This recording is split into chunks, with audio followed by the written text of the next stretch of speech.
Assalamualaikum warahmatullahi wabarakatuh. Perkenalkan, nama saya Deni Fatmaoni sebagai moderator dan pemateri pertama dari kelompok 2 mata kuliah manajemen database kelas D dengan dosen pengampu Ibu Iza Asyifa. Di sini kelompok 2 akan mepresentasikan materi tentang Entity Relationship atau IR. Sebelum ke materi, izinkan saya untuk memperkenalkan anggota dari kelompok 2. Yang pertama, ada saya sendiri, Dini Fatmaoni dengan NIM 2022-12044. Yang kedua, ada Cindy Maya Marsyanda dengan NIM 2022-12045. Yang ketiga, ada Yusnia Nur Afifa dengan NIM 2022-12046. Yang keempat, ada Revanda Atnafika dengan NIM 2022-12064. Yang kelima, ada Aprilia Mitra Oktaviani dengan NIM 2022-12071. Dan yang keenam ada Salsabilah Juliana dengan NIM 2022-12124. Pokok bahasan yang akan dibahas dalam materi ini adalah sebagai berikut. Yang pertama ada atribut, yang kedua ada atribut sederhana dan komposit, yang ketiga ada atribut bernilai tunggal dan multinilai, yang keempat ada atribut yang diturunkan, yang kelima ada relasi, yang keenam ada kardinalitas, dan yang terakhir ada entity relationship diagram atau yang disebut sebagai IRD. Baik, langsung saja saya akan mulai pemaparan materi. Yang pertama ada pemaparan materi dengan pokok bahasan atribut.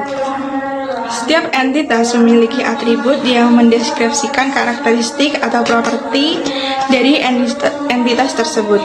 Setiap atribut memiliki nilai atau value. Nah, domain atau value set yang berarti batas-batas nilai yang diperbolehkan bagi suatu atribut.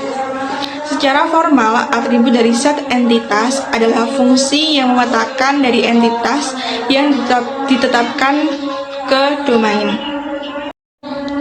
Contoh atribut, misalnya ada pada dosen tertentu yang dapat dijelaskan oleh set ID 10021 sebagai dosen ID dengan nama Raisa sebagai dosen NEM, dengan nama jurusan sebagai dosen major, yaitu dengan jurusan sistem informasi dengan gaji 3 juta atau sebagai dosen salary, yang berarti entitas menggambarkan seseorang yang bernama Raisa yang ID dosennya adalah 10021 yang merupakan anggota jurusan sistem informasi dengan gaji 3 juta.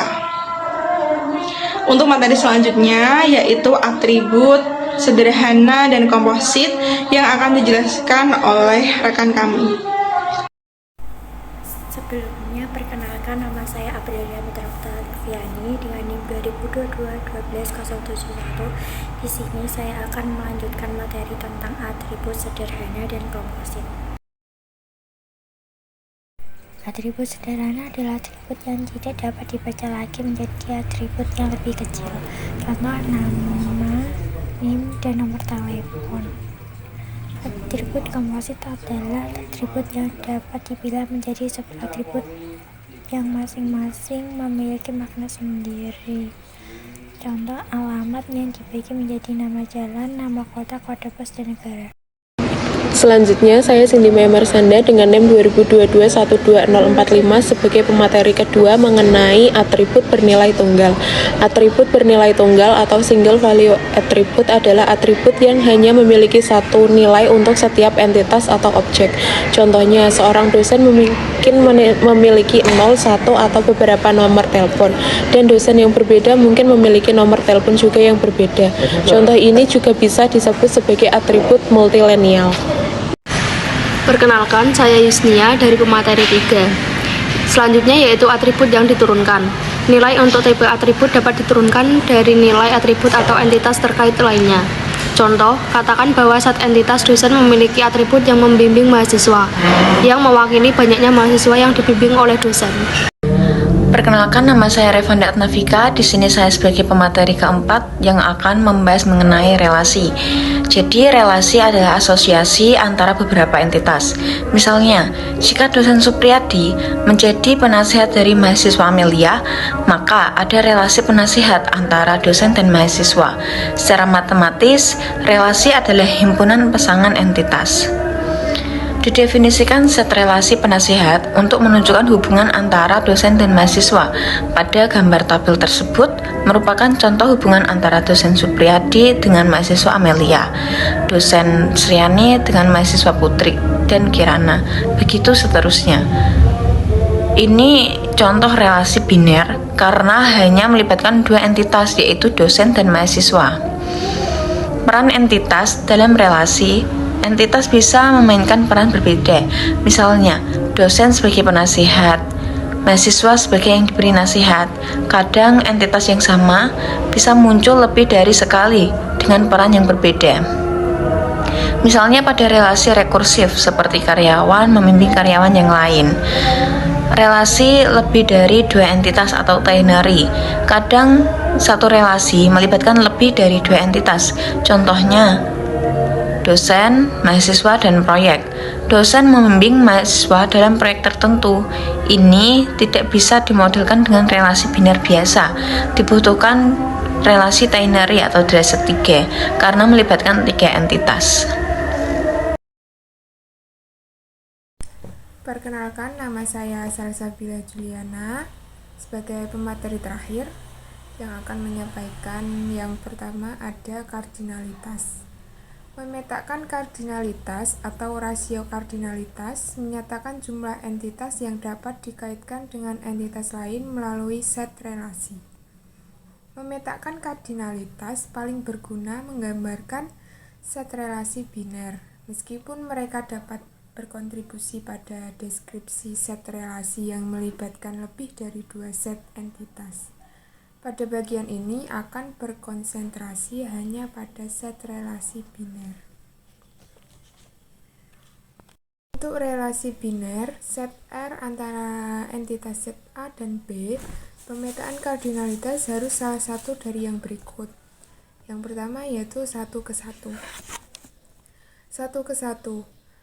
Suatu entitas di A dikaitkan dengan paling banyak satu entitas di B, dan sebuah entitas di B berhubungan dengan paling banyak satu entitas di A.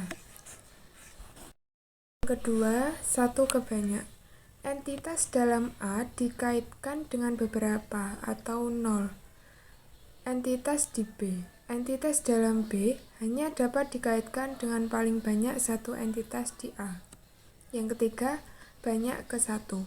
Sebuah entitas di A berhubungan dengan paling banyak satu entitas di B. Sebuah entitas dalam B dapat dikaitkan dengan beberapa 0 atau lebih dari entitas di A. Dan yang terakhir ada banyak ke banyak. Entitas dalam A dikaitkan dengan beberapa atau 0 atau lebih entitas dalam B. Dan entitas dalam B juga dapat dikaitkan dengan beberapa 0 atau lebih entitas di A. Di sini ada gambar pemetaan kardinalitas. Untuk yang A itu 1 ke 1 dan yang B itu 1 ke banyak.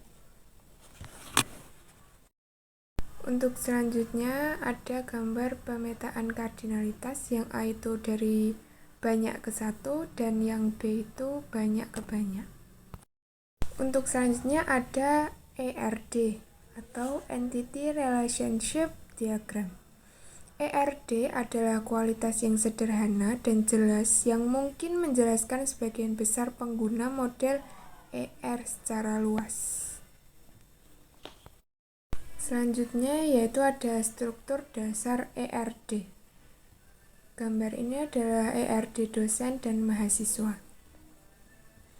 Pada gambar ini dapat dilihat diagram relasi antara entitas dosen dan mahasiswa yang diberi nama relasi membimbing. Diagram ini menjelaskan hubungan dosen membimbing mahasiswa dan mahasiswa dibimbing oleh dosen. Bentuk persegi menggambarkan entitas, belah ketupat menggambarkan relasi, dan lingkaran menggambarkan atribut dari entitas. Selanjutnya ada simbol dasar ERD. Yang pertama ada entitas kuat, bisa dilihat di gambar tersebut, persegi panjang. Yang kedua ada entitas lemah, terus ada entitas asosiatif, terus ada belah ketupat yaitu relasi, terus ada relasi pengidentifikasi, ada oval atribut, selanjutnya ada atribut bernilai banyak, dan yang terakhir ada atribut turunan, gambar oval yang putus-putus. Kesimpulan dari materi IR atau Entity Relationship yang dijelaskan oleh kelompok 2 adalah sebagai berikut. Atribut adalah karakteristik dari entitas yang memiliki nilai dari domain tertentu dan dibedakan menjadi atribut sederhana, atribut komposit, atribut tunggal, atau multinilai. Dan relasi menggambarkan hubungan antar entitas seperti biner atau dua entitas atau trimeris sebagai 3 entitas. Dan penting untuk merancang basis data yang terstruktur. Memetakan kardinalitas membantu menunjukkan jumlah entitas yang bisa dikaitkan dalam suatu relasi, khususnya pada relasi biner dalam model IRD yang sederhana dan jelas. Sekian pemaparan materi mengenai Entity Relationship atau IR. Saya Deni Fatma Oni sebagai moderator dari kelompok 2 dan perwakilan dari teman-teman mengucapkan mohon maaf apabila ada kesalahan dalam perkataan maupun saat menjelaskan materi. Terima kasih sudah menyaksikan. Wassalamualaikum warahmatullahi wabarakatuh.